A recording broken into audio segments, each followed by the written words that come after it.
도시교회에서 추수감사주의라면 좀 생뚱맞다 이렇게 생각하는 분들 계십니다. 농사도 짓지도 않는데 추수감사냐 그렇게 말씀하시는 분들이 계시죠. 물론 우리는 직접 농사를 짓지는 않습니다. 하지만 농사 지은 추수한 곡식들은 우리가 먹습니다. 농부가 수고하고 또 유통업에 일하는 분들의 그 고생, 그들의 수고를 통해서 오늘 우리가 밥상에 그 수고한 것들이 이제 우리로 하여금 건강을 유지시켜주는 것이죠. 이제 그런 차원에서 추수감사주의를 여러분이 생각하면 좋겠고요. 이제 그보다 더 깊은 의미는 아무리 농부가 열심히 수고해도 하나님께서 때마다 철마다 우로를 내려주시지 아니하면 열매가 맺을 수 없죠. 얼마나 신기합니까? 그 배추씨 작은 거 하나 땅에 심었는데 이렇게 큰 통으로 자라고 하는 거, 그게 농부가 만들 수가 있습니까? 뭐 할 수 있습니까? 하나님이 다 하시는 것이죠. 그런 차원에서 하나님께서 오늘 농부를 통해서 추수하게 하고 추수한 것들을 우리들로 하여금 먹게 해서 오늘 이렇게 건강하게 예배의 자리에 있을 수 있고 그 하나님의 공급하심이 계속된다고 하는 차원에서 여러분이 이 추수감사주일에 특별히 감사하면서 하나님, 내가 잘 먹고 잘 살 수 있음이 감사합니다. 오늘 건강한 것이 감사합니다. 그렇게 감사하는 마음으로 오늘 예배에 참여하면 참 좋겠습니다. 제가 이제 우리 추수감사주일 예배를 이제 묵상하고 기도하면서 우리에게는 참 감사할 거리들이 참 많다. 그래서 여러분이 감사 노트를 잘 쓰고 있을 줄로 압니다. 일부 예배 때는 감사 예배 대답 하나도 안 하던데 어쨌든 감사 노트, 감사 노트를 쓰면서 우리는 감사거리가 참 많습니다. 그 중에 오늘 제가 여러분들에게 특별히 두 가지 우리의 감사를 좀 다시 한번 생각해 보자. 두 가지를 좀 말씀을 드리려고 합니다. 첫 번째 한 가지는 지금까지 믿음의 길, 예배의 길을 잘 지켜올 수 있도록 인도해 주신 하나님께 감사하자 하는 것입니다. 지금 이 시간까지 나로 하여금 믿음의 길을 떠나지 아니하고 예배의 길을 떠나지 아니하고 그 신앙, 그 믿음으로 잘 살 수 있도록 지켜주신 하나님께 감사하자 하는 것이죠. 세계가 정말 급박하게 돌아가고 있는 시절입니다. 우리가 코로나19라고 하는 이 팬데믹 이후에 우리 사회가 급격하게 변화되고 그것으로 끝난 것이 아니라 우크라이나와 러시아의 전쟁으로 인해서 물가가 상당하게 올라갔죠. 전 세계에서 밀 생산량의 70%가 우크라이나에서 나온다고 그래요. 그런데 그 빵 만드는 원재료 아닙니까? 국수 만드는 원재료인데 이 원재료 값이 너무 많이 올라서 지금 대한민국에서 빵 하나 사 먹으려면 이게 거의 뭐 라면 한 그릇 값 비슷하게 이제 빵값이 그렇게 비싸진 상태입니다. 그만큼 경제적으로도 좀 어려운 상태가 되어 있습니다. 이것도 뭐 언제 풀릴지 좀 잘 모를 상황이고 거기다 이제 최근에 보면 그 관세 뭐라든가 하여튼 미국의 그 대통령과 이 관세 전쟁 또는 뭐 관세 문제 이것 때문에 더 지금 큰 소용돌이 가운데 계속 힘들어하는 상황이 우리들 상황이고 특히 우리 대한민국의 전 목사로서 좀 안타까워하는 것이 예전에는 좀 그렇지 않았던 것 같은데 이 정치적인 성향에 따라서 너무나 극단적으로 갈려져 있는 이 우리 민족의 그 마음 씀씀이 너무너무 안타깝습니다. 이렇게까지 갈려 있고 이렇게까지 적대적이지 않았던 것 같은데 언제부턴가 이렇게 갈려져 있습니다. 결코 바람직스럽지 않죠. 우리가 뭐 여당도 지지할 수 있고 야당도 지지할 수 있고 천당도 지지할 수 있는데 그 지지하는 것은 그런 어떤 시즌에 잠깐이지, 그리고 그것도 속마음으로 감춰야지, 그걸 가지고 이렇게 국가적으로 분란이 일어나고 힘들고 이 나라가 너무 강팍해져가 있는 것 같아요. 이런 상황들이 우리에게 긍정적으로 효과를 발휘하리 만무하죠. 그래서 너무너무 안타까운 상황입니다. 이런 상황 속에서 우리가 믿음을 잃지 않고 지금 여기에서 신앙생활을 하고 있다고 하는 이 사실, 그리고 그렇게 신앙생활을 할 수 있도록 하나님께서 인도해 주셨다고 하는 사실, 이 사실을 우리가 진심으로 감사해야 하겠다 하는 것입니다. 여러분, 이제 자녀들, 장성한 자녀들도 있지만 지금 학업 중에 있는 자녀들도 있고 어린아이들도 있습니다. 그 아이들도 정말 하나님이 지켜주시지 않으면 건강하게 또 안전하게 살아갈 수 없는 그야말로 이 불안한 그런 나라가 돼가고 있는 이 조국에서 여러분, 하나님이 우리를 지켜주셔서 그리고 안전하게 인도해 주셔서 우리의 믿음의 자리를 이탈하지 않고 끝까지 예배를 지켜나갈 수 있도록 인도해 주신 그 하나님께 우리가 감사해야 되겠다. 그래서 여러분, 진심으로 내가 오늘 이 자리에서 유익태 목사의 말씀 강해를 듣고 있는 이 시간이 이렇게 있다고 하는 것이 정말 감사하다. 이게 하나님의 인도하심이 아니면 불가능하다. 그래서 감사하는 여러분 되길 바랍니다. 이 추수감사라고 하는 것의 기원은 물론 구약 성경입니다. 구약에 3대 절기가 있죠. 유월절 또는 무교절, 그 다음에 칠칠절, 또 신약 성경에서는 칠칠절을 이제 오순절 또는 성령 강림절이라고 부르고, 또 그 다음에 수장절, 장막절, 이 세 절기가 있는데 이 세 절기는 유대인의 역사와 밀접한 연관이 있으면서 동시에 하나님의 그 미래 플랜과도 밀접한 연관이 있고, 또 하나는 농사와도 밀접한 연관이 있습니다. 여러분, 그 무교절 6월절이죠. 예수님 십자가에 죽으셨다 부활하신 그 6월절 다음 안식일 그 즈음이 바로 이 초실절, 첫열매의 절기입니다. 우리 성경에 첫열매의 절기라고도 나오죠. 그래서 이 초실, 첫 열매입니다. 첫 열매는 이제 그때가 3월 말에서 4월 초쯤 되기 때문에 우리 양력으로 따졌을 때 이제 보리 농사를 처음 시작, 낫을 들고 보리를 처음 베기 시작하는 때, 이때 하나님께 추수감사로 예배를 드리는 거예요. 곡식단을 묶어가지고 요제라고 합니다. 흔들어서 하나님께 제사를 드립니다. 그리고 50일간 계속해서 추수가 있어요.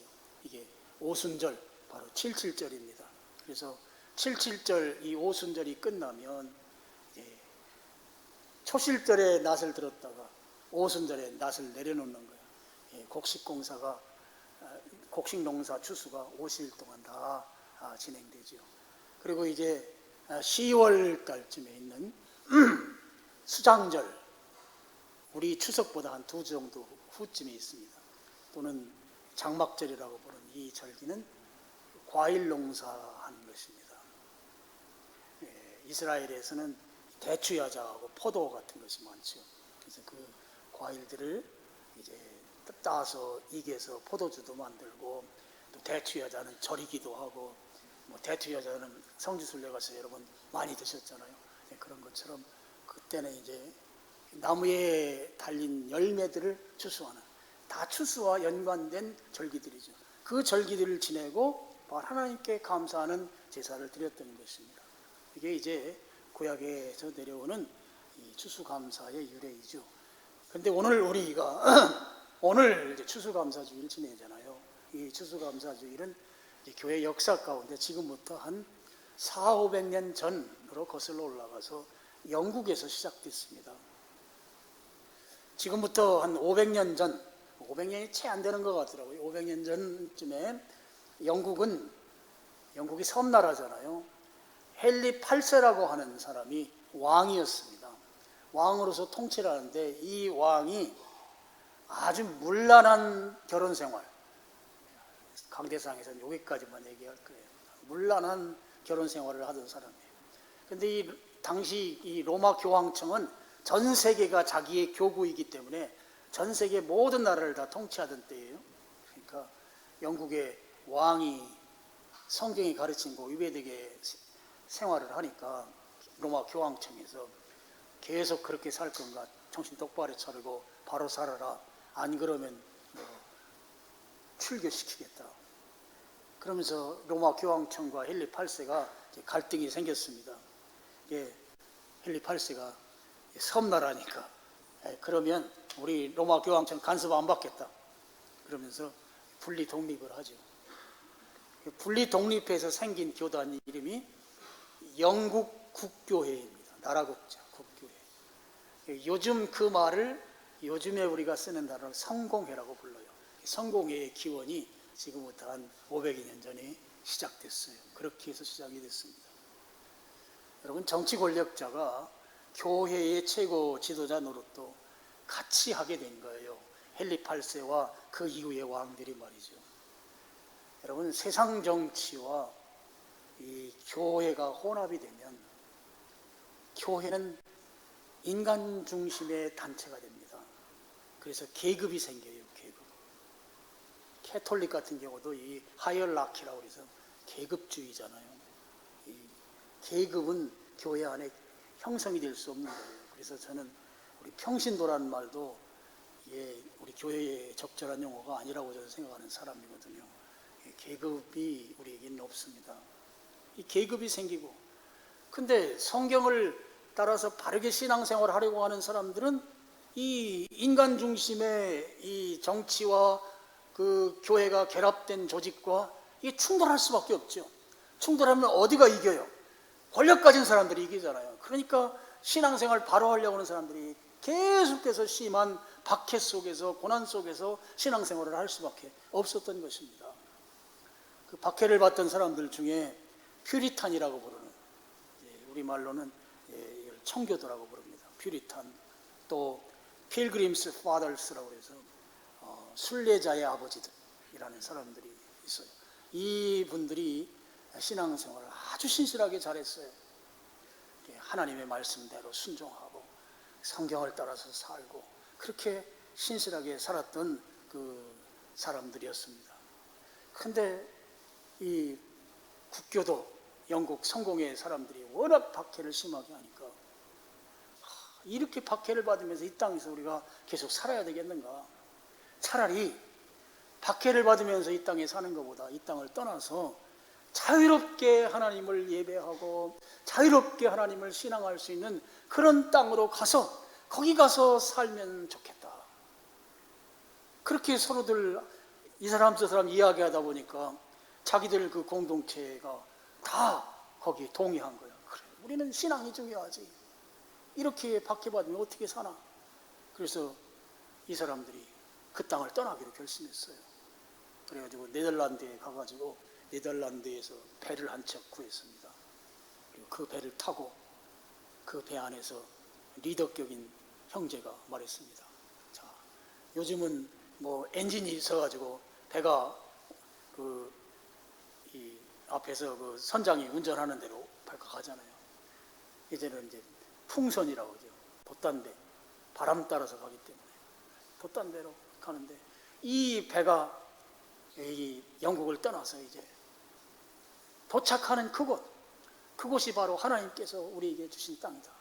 그래서 우리가 그곳에 도착해서 그곳에서 하나님만 예배하고 하나님만 찬양하고 하나님 중심으로 신앙생활하면서 살다가 죽자. 그렇게 그들이 배를 타고 대서양을 떠났습니다. 지도상으로는 우리가 보는 보통 지도상은 그 뒤쪽입니다. 영국에서 미국 쪽으로 뒤쪽으로 그렇게 떠나는데 1620년이죠. 1620년. 1620년에 그들이 떠나서 도착한 곳이 어딘가 하면 미국이에요. 미국 아직 독립하기 전입니다. 1620년이니까. 미국 매사추세츠주. 매사추세츠주는 하버드 대학교가 있는 그런 주입니다. 보스턴이라고 하는 그 지역이 가깝습니다. 그 플리모스라고 하는 매사추세츠주 플리모스라고 하는 그 지역에 그 배가 도착한 거예요. 자, 미국으로 이제 뭐 본인들이 원해서 간 게 아니에요. 배가 가는 대로 가겠다. 그것이 바로 하나님의 뜻이다. 갔습니다. 가서 갈 때 102명이 타고 갔어요, 배를. 대서양을 횡단하면서 여러분 배가 뭐 요즘처럼 큰 배도 아니고 파도에 의해서 멀미가 나고 굶주림, 질병, 또 미국에 하필이면 또 겨울에 도착했네요. 이 보스턴 지역을 제가 가봤거든요. 거기가 우리 침례교단 그 초대 선교사 말콤 페닉 선교사가 거기 보스턴에 있는 그 클라렌던 교회에서 선교사 훈련을 받았어요. 그래서 우리 영목이하고 아내하고 우리가 그걸 찾아갔어요. 그 교회를, 클라렌던 교회를 가가지고, 그래도 제가 침례교 교회 역사 관심 있는 사람이라서 이제 페닉 선교사가 여기서 선교 훈련을 받았다는데 가보자 하고 이제 그 보스턴 하버드 대학교도 보스턴에 있습니다. 갔습니다. 근데 그때 우리 갔을 때 겨울이었어요. 겨울. 얼마나 추운지. 엄청 춥더라고요. 그 추운 겨울에 그곳에 도착을 했으니 그 미국에서 겨울을 한 해, 첫 해 겨울을 나면서 102명이 왔잖아요. 몇 명이 죽었는가 하면 44명이 죽었어요. 어린이를 포함해서. 참 하나님 야속하시지. 102명이 왔으면 다 살려서 그들이 신앙생활 잘하게 해주셔야 되는데 파도에, 배멀미에, 굶주림에, 추위에, 전염병에 44명이 목숨을 잃고, 그럼 거기에서 낙심하고 좌절해야 되지 않겠어요? 아니에요. 그들이 온 목적이 하나님 예배하고 신앙의 자유를 찾아서 왔기 때문에. 그래서 산에 가서 나무를 도끼로 잘랐습니다. 요즘은 톱이나 있죠. 그래서 통나무로 예배당을 지었어요. 그리고 예배당을 짓고 그곳에서 그들이 첫 번째 한 일이 예배드립니다. 얼마나 감격스러워요. 58명이 하나님 앞에 예배. 신앙의 자유, 예배의 자유, 이 자유를 찾았어요. 그렇게 예배를 드리고 그 다음 해가 됐습니다. 이듬해가 됐는데 그 지역에 사는 인디언들이 너무너무 친절하고 착한 거예요. 인디언들이 찾아와가지고 그 씨앗들을 주는 거예요. 옥수수 씨앗도 주고 채소 씨앗도 주고 씨앗을 주면서 이걸 심어가지고 싹이 나면 이거 가지고 먹고 생활을 하라고, 그러면서 농사 짓는 법도 가르쳐주고 또 씨앗도 주고 하는 그 친절한 인디언들 덕분에 이제 그의 농사를 짓습니다. 그렇게 해서 1621년 미국에 와서 첫 농사 지어서 첫 수확을 했습니다. 첫 수확을 하고 이들이 얼마나 감사했습니까? 하나님, 우리를 여기에 살게 하시는군요. 이제 여기에 계속 살아도 되도록 이렇게 인도하셨군요. 그러면서 감사하면서 첫 번째 드린 예배가 추수감사 예배였습니다. 바로 그것이 오늘 우리가 드리는 추수감사 주일의 유래입니다. 예배를 드린 다음에 인디언들과 함께 칠면조고기 먹었다고 여러분 이야기 들어보셨죠? 칠면조가 맛있을까요? 통닭이 맛있을까요? 먹어본 사람들만 대답하세요. 칠면조가 맛있다고요?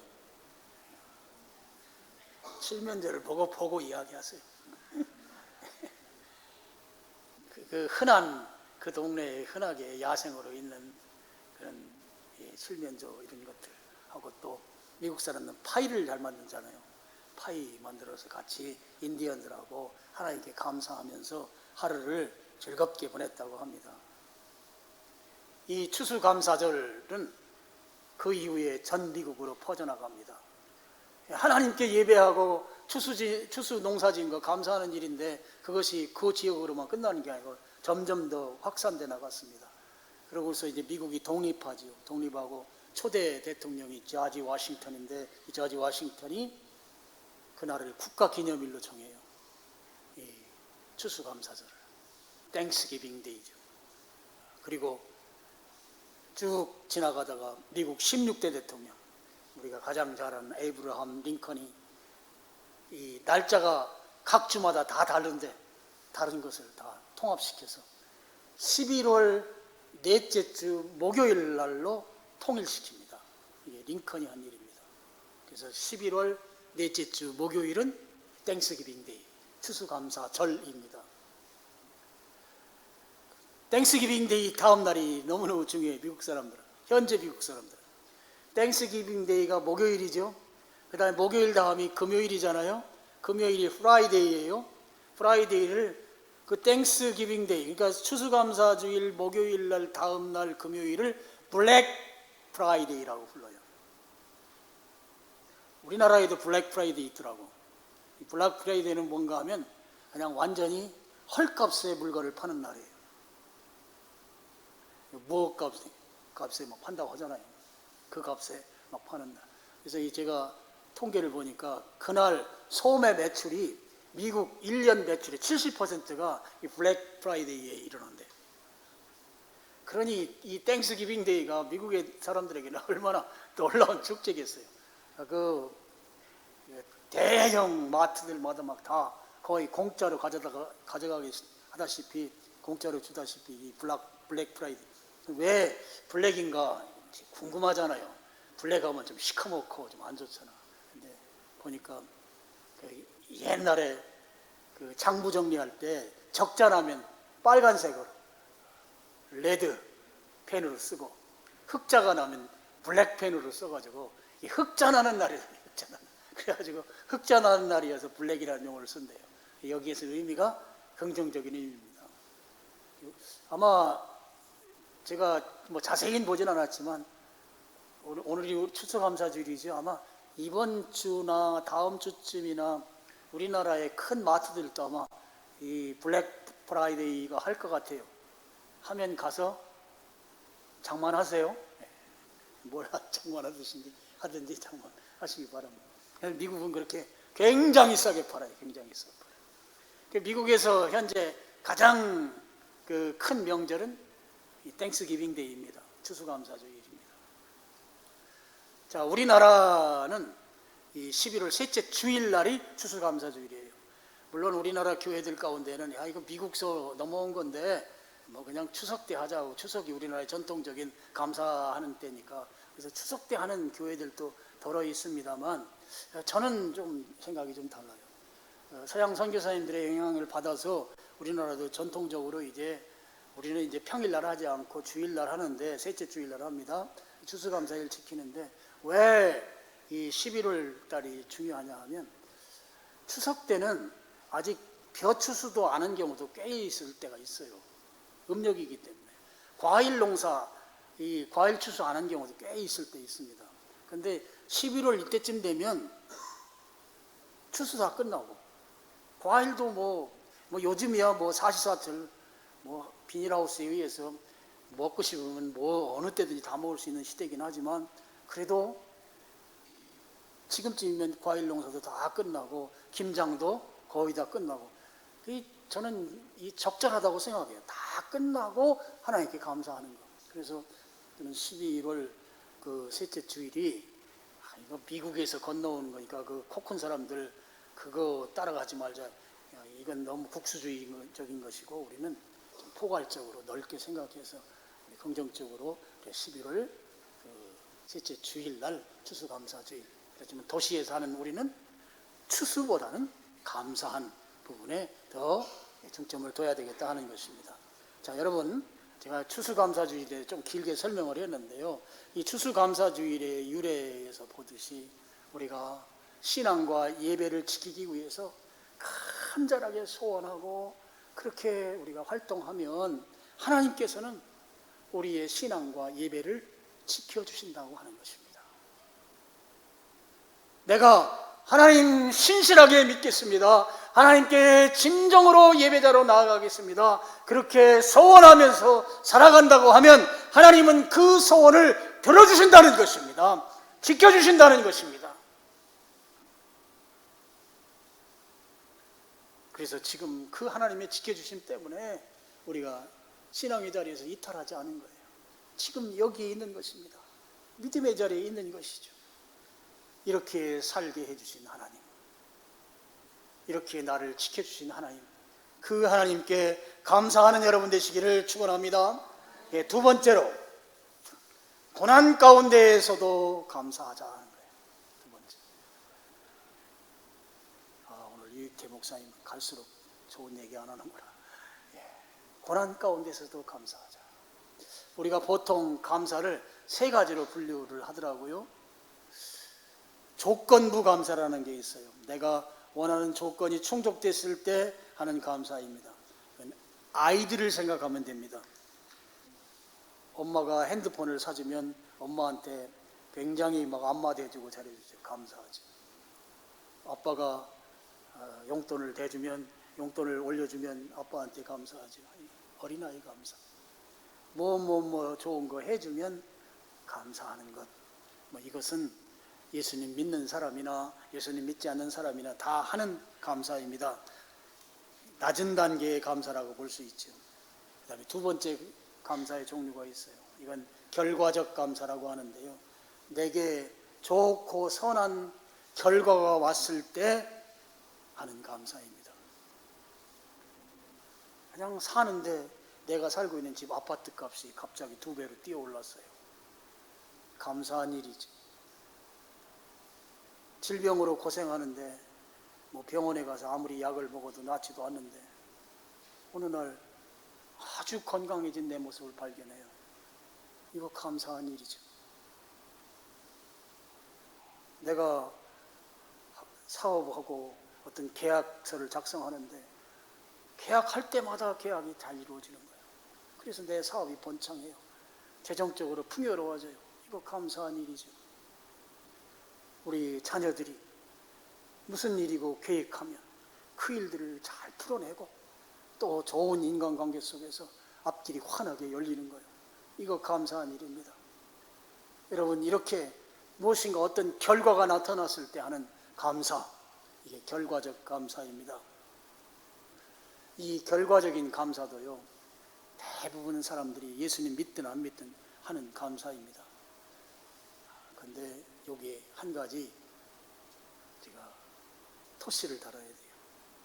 결과적 감사를 안 하려는 경향성이 우리에게 있어요. 내게 좋은 일이 일어났어요, 결과적으로. 근데 왜 감사를 안 하느냐? 당연하게 여기는 거예요. 나니까 이런 일이 나에게 당연히 일어날 일이다. 나기 때문에 이런 일은 당연히 일어나고도 남아야 돼.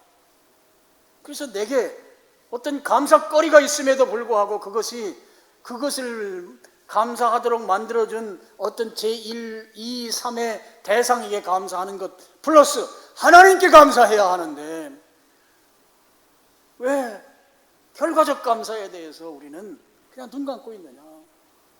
오늘 우리의 마음이 너무 딱딱해져서 당연하게 여기는 경향성, 이거 깨야 합니다.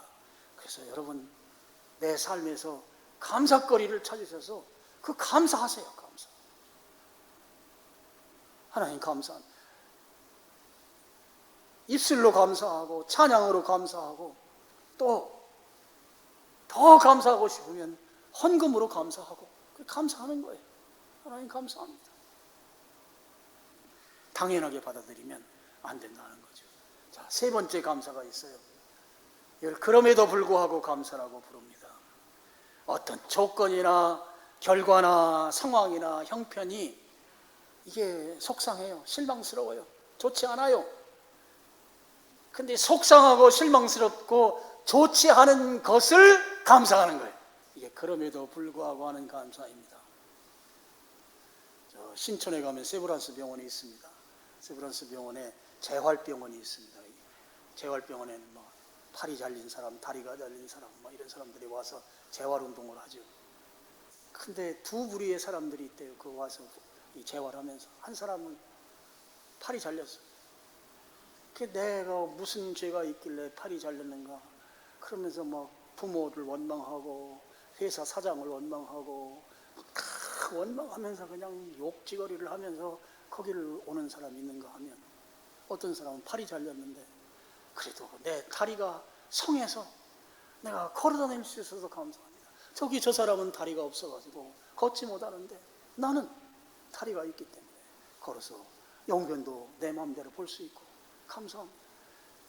똑같이 팔이 없는데도 한 사람은 감사하고 한 사람은 불평불만. 우리 그리스도인은 감사, 내게 있어서 속상하고 실망스럽고 원망스럽게 보이는 그것을 내가 가슴에 안고 그것을 감사한다 하는 이런 이야기입니다. 오늘 그것이 그럼에도 불구하고 감사하는 거예요. 바로 고난 중에 하는 감사가 그럼에도 불구하고 하는 감사라 하는 것이죠. 여러분, 보통 사람들은 고난이 오면 마음의 평정심을 잃어요. 감사하기보다는 원망합니다. 남편 원망하고, 아내 원망하고, 자식 원망하고, 부모 원망하고, 목사 원망하고, 회사 오너 원망하고, 대통령 원망하고, 누구 원망하고, 다 원망, 불평. 그런데 그리스도인은 고난의 때에도 감사할 수 있어야 한다는 거예요. 고난이 올 때에도 그리스도인은 감사할 수 있어야 한다는 것입니다.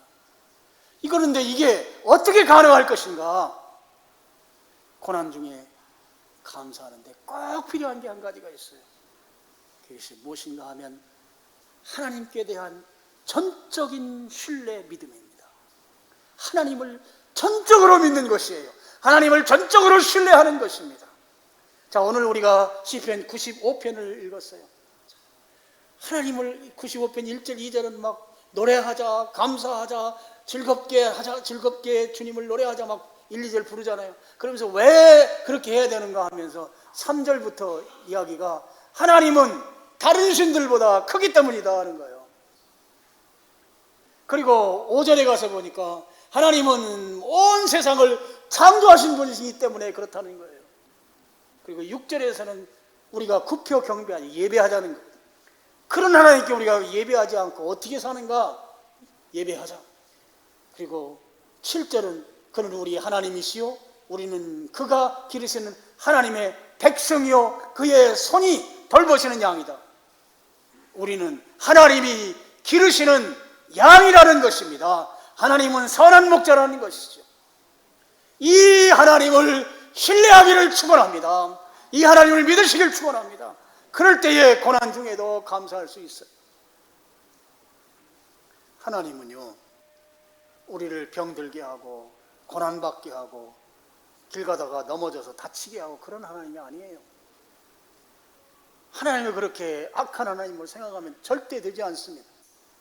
하나님은 우리에게, 나에게 최고 최선의 것을 최선의 때에 주기를 원하는 사랑의 하나님이십니다. 사랑의 아버지이십니다.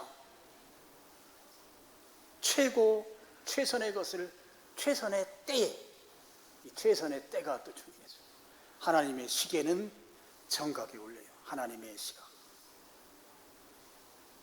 그래서 여러분, 믿음과 감사는 동전의 양면과 같은 것입니다. 특별히 고난 중의 감사는 믿음 안에서 이루어져야 되는 것이기 때문에 믿음은 꼭 필요한 것이죠. 그래서 여러분, 하나님을 신뢰하는 그 믿음 안에서 또 하나님이 나에게 최고 최선의 것을 주실 것을 믿는 가운데에서 여러분이 감사할 수 있기를 바랍니다. 저는 여러분들이 이렇게 고백했으면 좋겠어요. 하나님 아버지, 저는 오직 하나님 아버지 한 분만으로 만족합니다. 저는 오직 하나님 아버지 한 분만으로 만족합니다. 만족합니다.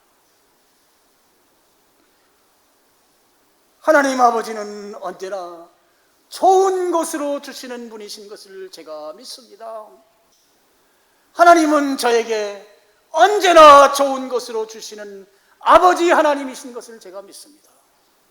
이렇게 고백하면 좋겠어요. 현재 내가 당하고 있는 이 어려운 상황들이 왜 왔는지 이해가 되지 않아요. 여러분, 어떤 상황이 왔을 때 그거 죄 때문이다 이렇게 말하면 안 돼요.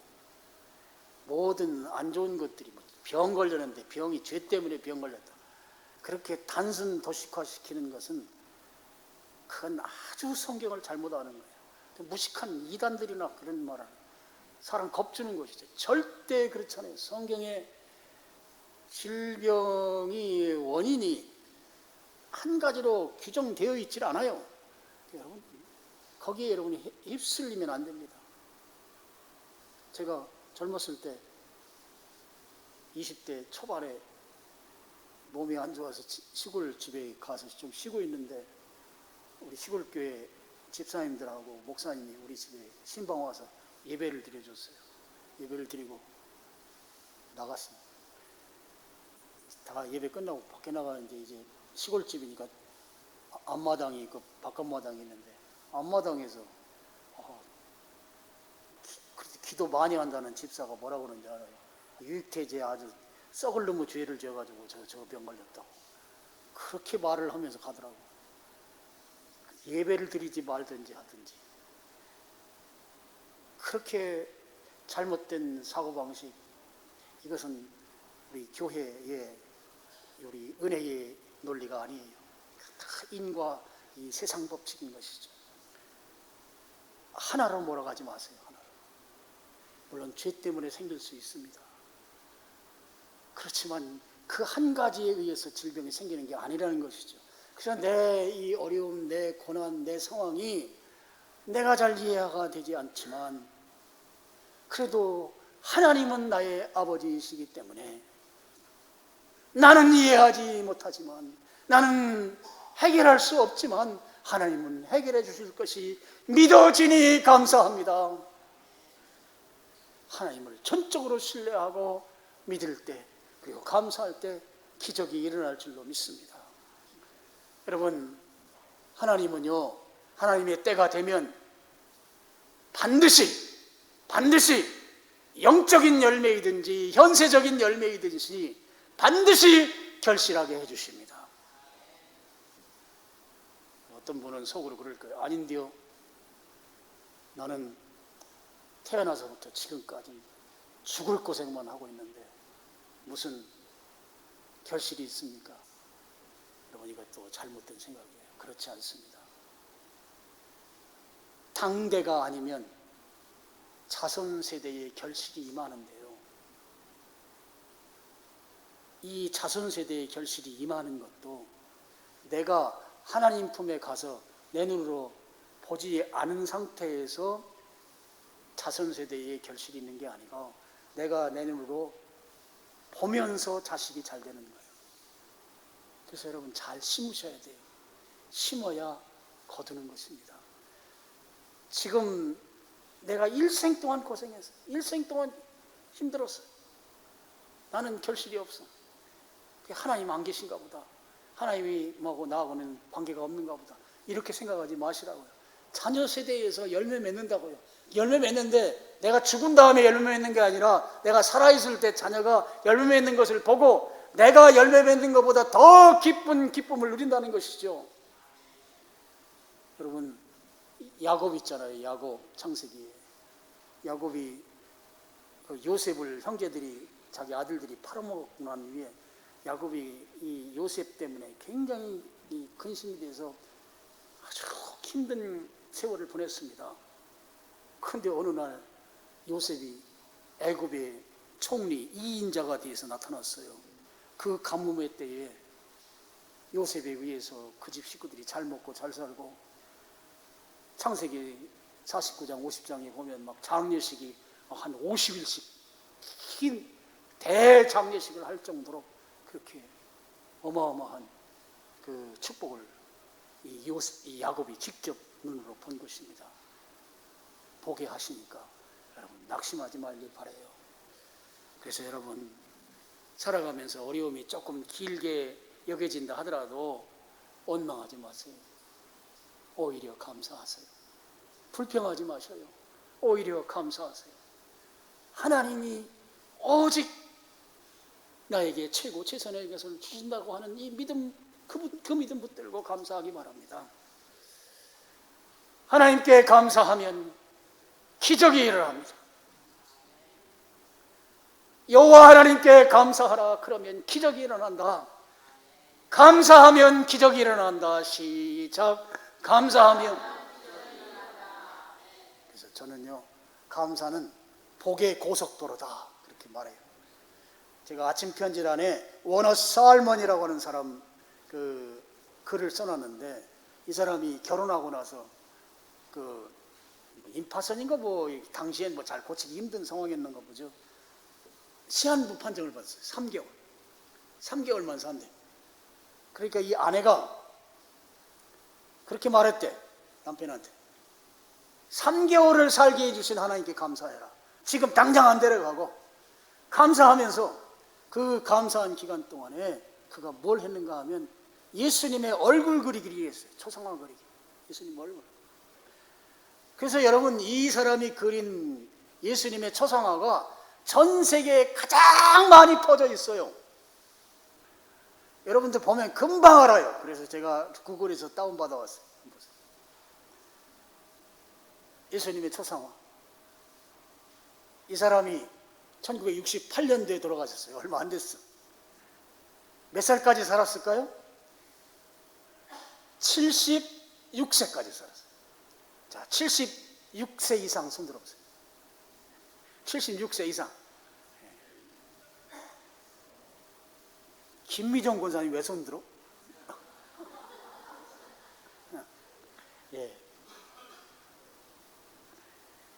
석 달 산다고 했는데 감사하니까, 감사하면서 자기가 가진 달란트, 예수님 초상화 그리는 거. 그 요한계시록 3장 20절에 그 노크하는 거 있지, 노크하는 그림. 그것도 제가 다운받아 올까 하다가 시간이 지금 이렇게 지나가지고 안 했는데, 그것도 저분이 그린 거예요. 워너 솔만. 76세까지 장수하신 분입니다. 감사하면 기적이 일어난다. 감사하면 기적이 일어난다. 감사 노트 잘 쓰고 계시죠? 이게 결론입니다. 저만 쓰고 있는 건 아니겠죠? 감사 노트에 대한 저의 정의. 감사 노트는 부작용 없는 항암제다. 시작.